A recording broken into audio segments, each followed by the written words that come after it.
하나님의 말씀 스가랴서입니다. 오늘은 스가랴서 7장부터 10장의 말씀을 보도록 하겠고요. 스가랴서 7장부터 10장의 말씀이 오늘 범위고요. 10장을 같이 보도록 하겠습니다. 10장입니다. 스가랴서 10장. 제가 먼저 봅니다. 봄비가 올 때에 여호와 곧 구름을 일게 하시는 여호와께 비를 구하라. 무리에게 소낙비를 내려서 밭의 채소를 각 사람에게 주시리라.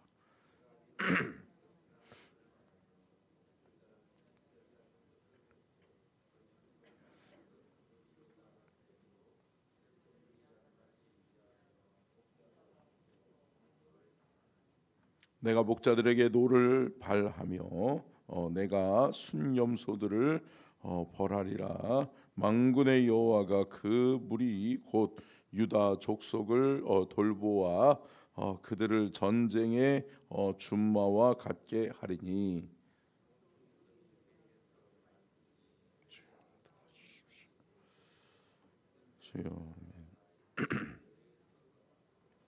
싸울 때에 용사같이 거리의 진흙 중에 원수를 밟을 것이라. 여호와가 그들과 함께 한즉 그들이 싸워 말탄 자들을 부끄럽게 하리라.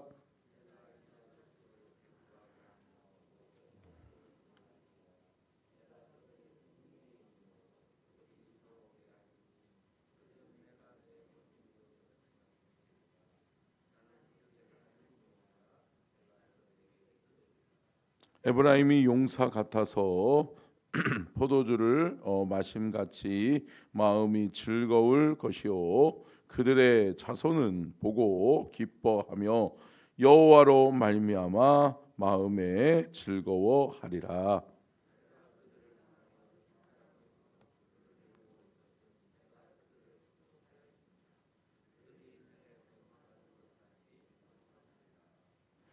내가 그들을 여러 백성들 가운데 흩으려니와 그들이 먼 곳에서 나를 기억하고 그들이 살아서 그들의 자녀들과 함께 돌아올지라.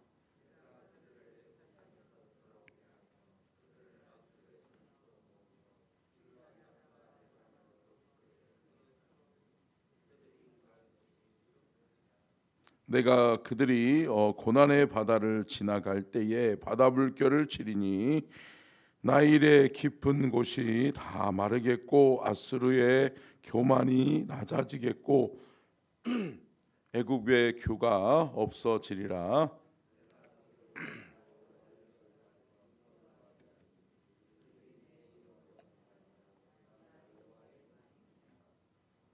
아멘. 이는 살아계신 하나님의 말씀입니다.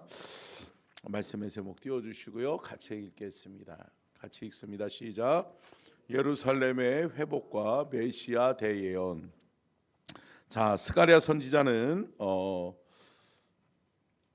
학개 선지자에 이어서 계속해서 성전 재건이 너희들의 사명 아니냐, 너희들이 해야 될 일이 아니냐라고 격려하고 또 때로는 하나님의 축복도 약속을 또 전달해 주면서 이야기하죠. 그리고 난 이후에 이제는 예루살렘이 얼마나 중요한지, 너희들이 성전을 재건해야 되는 이유가 무엇인지에 대해서, 당위성에 대해서. 여러분, 목적을 깨달으면 사람이 움직이잖아요.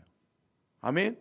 여러분, 목적을 깨닫고 이거 내가 해야 되는 거구나, 그래요, 이거는 우리가 당연히 해야 되는 일이야 라고 이렇게 목적을 깨닫는 순간 사람들이 뭐예요? 움직이죠. 이제 자발적으로 헌신이 일어나죠. 그러면서 예루살렘의 회복과 메시아 대예언.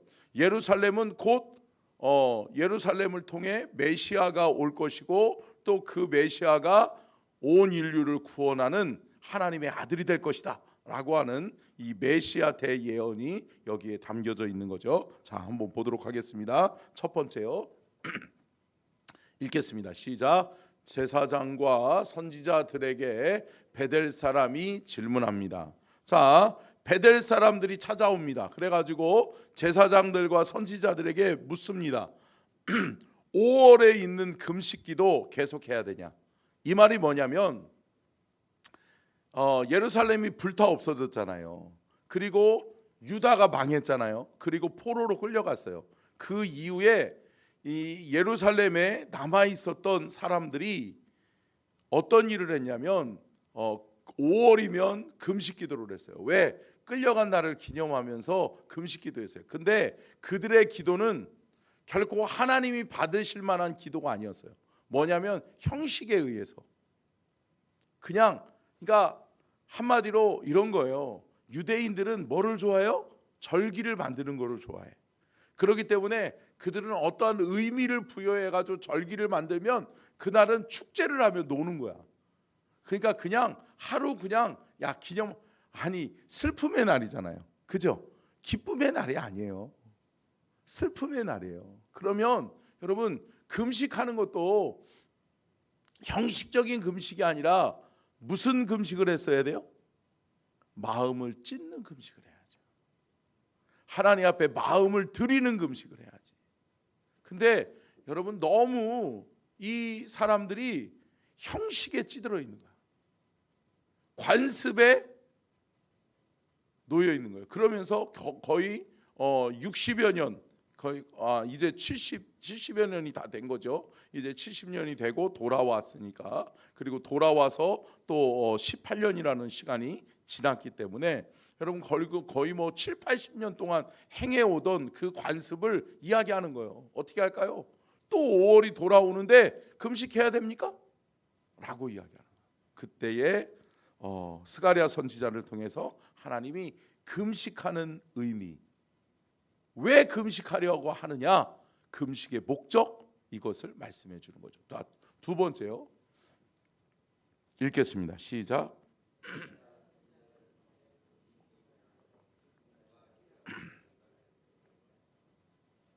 자, 스가랴 선지자를 통해서 금식이 변하여 기쁨과 희락의 절기가 하나 되게 할 것이다. 누가? 하나님이. 그러니까 너희들이 진정한 금식을 선포하고 하나님 앞에 기도하면 너희들의 삶에 누구의 역사가 일어날 것이다? 하나님의 역사가 일어날 것이다. 봐라, 온 인류의 우리의 역사가 바벨론의 포로기로 끌려갔지만 다시 돌아오게 하시고 하나님께서 모든 것을 공급해 주시고 우리가 바벨론의 비록 포로였지만 포로의 신분에서도 하나님은 다시금 예루살렘을 위해서 우리를 돌아오게 하시지 않았냐. 그리고 우리에게 사람과 또 물질을 다 공급해 주시지 않았냐. 이게 하나님이다. 그러니까 너희들이 지금 해야 될 것은 마음을 찢고 기도해야 된다. 진정한 기도를 하나님 앞에 드릴 때 하나님은 그 금식을 기쁨과 희락이 되게 할 것이다. 사랑하는 성도 여러분, 우리가 하나님 앞에 온전한 진정한 금식을 하나님 앞에 올려드릴 수 있기를 주의 이름으로 축원합니다. 8장 13절을 한번 읽어볼까요? 8장 13절 같이 읽겠습니다. 시작. 유다 족속아, 이스라엘 족속아, 너희가 이방인 가운데서 저주가 되었으나 이제는 내가 너희를 구원하여 너희가 복이 되게 하리니 두려워하지 말지니라. 손을 견고히 할지니라. 아멘. 여러분, 금식할 때 하나님이 뭐를 주겠다? 구원해 주시고 복을 주시겠다. 여러분, 하나님의 구원의 손길이 저와 여러분 가운데 우리의 삶의 현장에 있기를 주의 이름으로 축원합니다. 그리고 하나님의 구원하심의 손길은 곧 또 무슨 손길이에요? 능력의 손길이요, 복의 손길이다. 하나님의 복이 우리에게 임하면 되는 거예요. 사랑하는 성도 여러분, 우리의 기도, 우리의 진정한 마음을 찢는 기도는 하나님을 움직이게 한다. 여러분, 우리의 기도를 통해 하나님이 일하시고 하나님이 역사하시고 하나님이 우리 안에 우리의 삶의 현장에 어둠의 권세들을 제거해 버리시고 하나님은 우리에게 구원하시고 복 주시는 분이심을 믿으시기를 주의 이름으로 축원합니다. 자, 세 번째요, 같이 읽겠습니다. 시작. 스가랴 선지자를 통해 주변 열방을 향한 하나님의 심판을 말씀하십니다. 자, 우리가 다른 선지자들을 살펴보면서도 말씀의 은혜를 나누었었지만 여러분 보세요.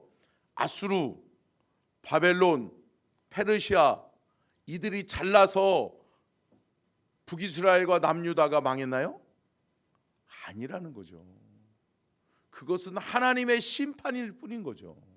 하나님의 심판인 거죠. 하나님은 내 백성을 깨닫게 하시기 위해서 이방의 열방의 국가들을 사용하신 거죠. 그렇기 때문에 제가 말씀드렸잖아요. 아수르도 바벨론도 페르시아도 하나님의 심판의 뭐라고요? 도구일 뿐이다. 도구일 뿐이다. 여러분 도구일 뿐이죠. 제가 물 마시는데 이 컵을 사용해서 제 목을 축이기 위해서 이 컵이 존재하는 건데 여러분 이 컵이 지가 잘났다고 이야기하면 소용이 없는 거죠. 아니죠. 제가 사용하지 않으면 끝나는 거예요. 근데 나는 강대상에서 사용되어진다. 나는 담임 목사님이 늘 이렇게 들고 사용한다. 아니요. 여러분 내가 잘나서가 아니라 하나님의 도구일 뿐이에요. 여러분 하나님 앞에 교만하면 망해요. 근데 여러분 결국은 열강들이 다 망해요. 하나님의 도구였던 도구들이 자신들이 잘나서 그런 줄 알아. 그러니까 결국은 뭐예요? 북이스라엘을 멸망시켰던 아수르가 결국은 바벨론이라고 하는 나라에 의해서 패망하게 되고, 바벨론이라는 나라도 얼마 가지 못해서 페르시아에 의해서 패망하게 되고. 할렐루야. 여러분 역사의 주인은 누구시다? 하나님이시다. 그러니까 결국은 세계 열강들을 향하여서 하나님께서는 너희들도 심판받게 된다. 하나님이 함께 하시지 않으면 너희들도 끝난다. 너희들은 뭐일 뿐이다? 심판의 도구였을 뿐이다. 여러분 결국은 우리의 본분을 깨달아야 돼요. 참 사람들이 어때요? 아이들 있잖아요. 제가 참 이 군대 얘기를 별로 잘 안 하는데 안 하죠? 왜 했는지 안 했는지 기억이 잘 안 나는데 남자들은 군대 얘기 많이 하잖아요. 근데 여러분 군대에서 제가 처음에 가가지고 저는 그래도 또 이렇게 복음에 사로잡힌 사람이고 또 주의 종이 될 사람이고 제가 선교사로 헌신한 사람이거든요. 헌신했던 사람이었거든요. 군대 갈 때. 군대 가서 좀 개혁을 하고 싶었어요. 요시아 왕처럼 제가 개혁을 하고 싶어서 군대에서 문화들을 좀 많이 바꿨어요. 그랬더니요 이게 밑에 그 쫄병들이 어때요? 스물스물 기어 올라와. 그러면서 어때요? 풀어져. 군기가 없어져. 그러면서 어때요? 니나 나나 틀릴 게 뭐냐 이런 식으로 맘먹어. 그러니까 제가 한 번은 병장을 달고 제가 여기 완장을 차고서 이게 내무반장을 하는데 도가 지나쳐도 너무 지나치더라고요. 그래가지고 제가 한번 집합시켜가지고 아니 아무리 그래도 그렇지 맘먹냐? 이러면 안 되지. 그러면서 제가 한번 기합을 줬던 기억이 나는데 여러분 어때요? 사람은 그래요. 잘해주잖아요. 그러면 어느 순간인가 맘먹어. 그러면서 너와 내가 틀릴 게 보여. 그러면서 어때요? 잘해주는 사람을 무시해요. 힘들게 하고 괴롭히고 갈구는 사람은 잘해요. 그 사람 앞에서는.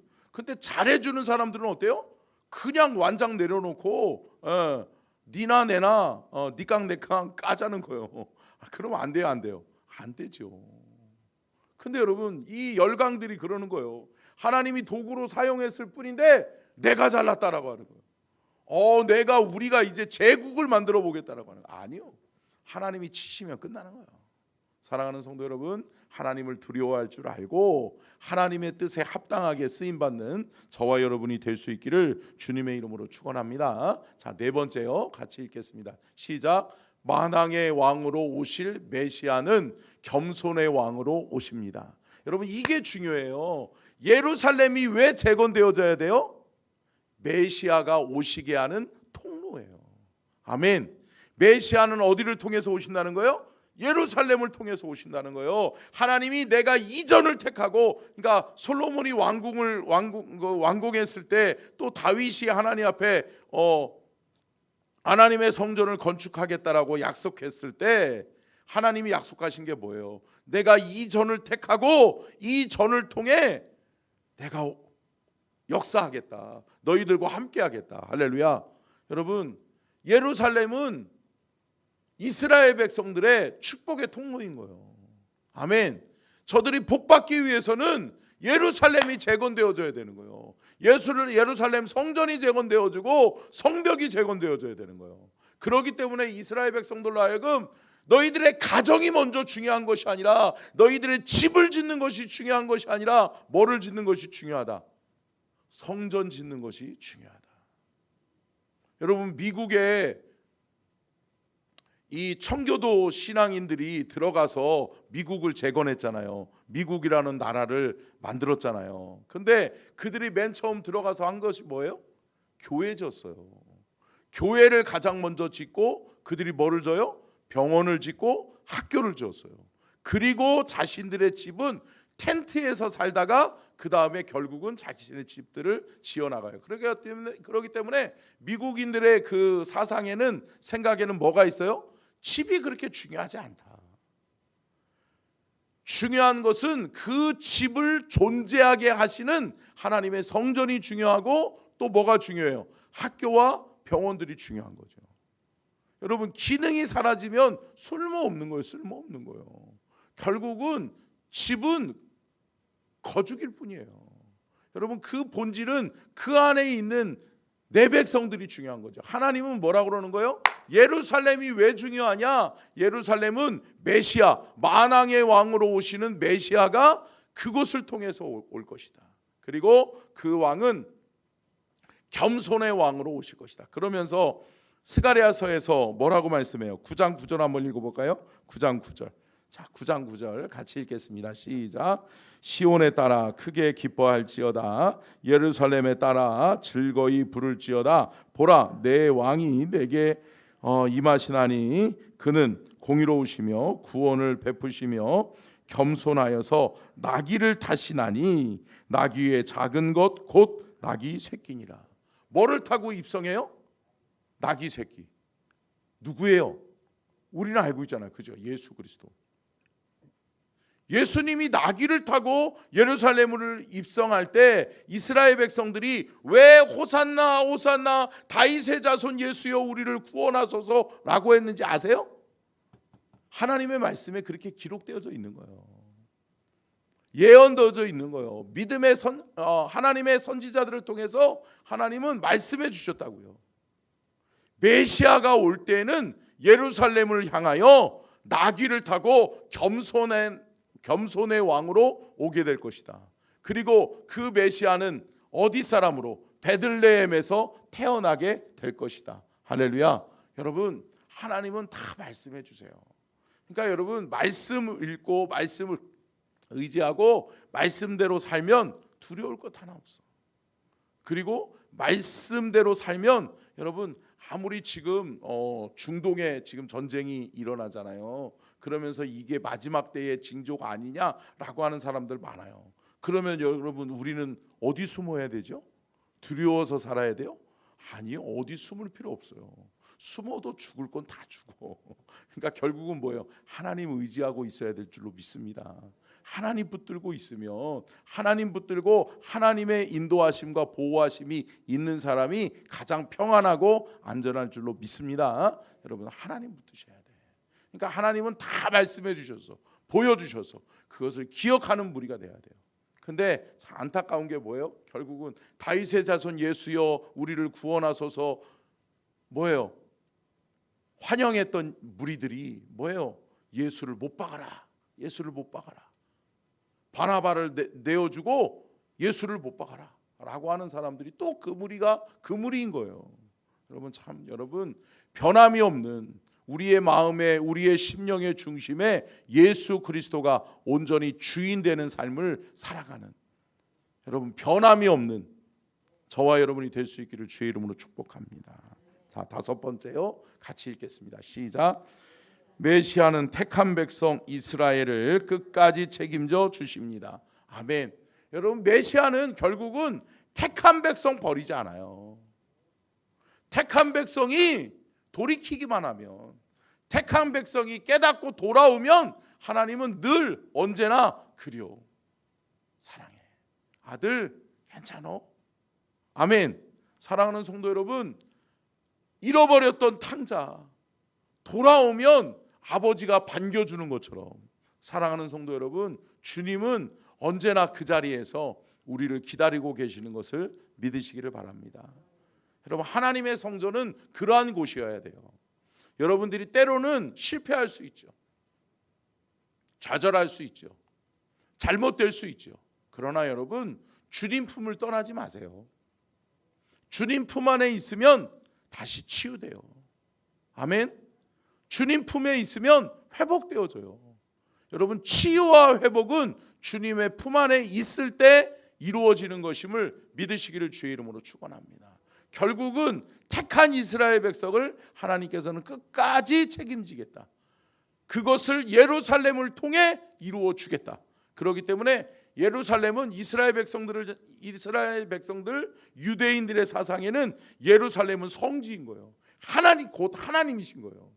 그러니까 여러분, 공성전 전쟁을 치르는 거예요. 지금 예루살렘을 지키기 위해서. 그러니까 여러분, 지금 뭐 하마스 전쟁, 뭐 하마스나 또 뭐 탈레반, 또 여러 가지 그 무리들이, 또 중동의 많은 나라들이 이스라엘을 잡아먹으려고 그러잖아요. 여러분, 저는 그렇게 봐요. 참 어리석은 짓이에요. 하나님 대항하면 망해요. 여러분, 저 예루살렘은 하나님이 견고하게 지키실 거예요. 아멘. 여러분, 우리는 그것을 믿어야 될 줄로 믿습니다. 여러분, 믿음의 성도들은 하나님이 주관하고 계시는구나, 하나님이 붙들고 계시는구나. 여러분, 하나님의 성전을 귀하게 여기고 성전 중심의 신앙으로 여러분들이 승리하는 저와 여러분이 될 수 있기를 주의 이름으로 축원합니다. 기도하겠습니다. 살아계신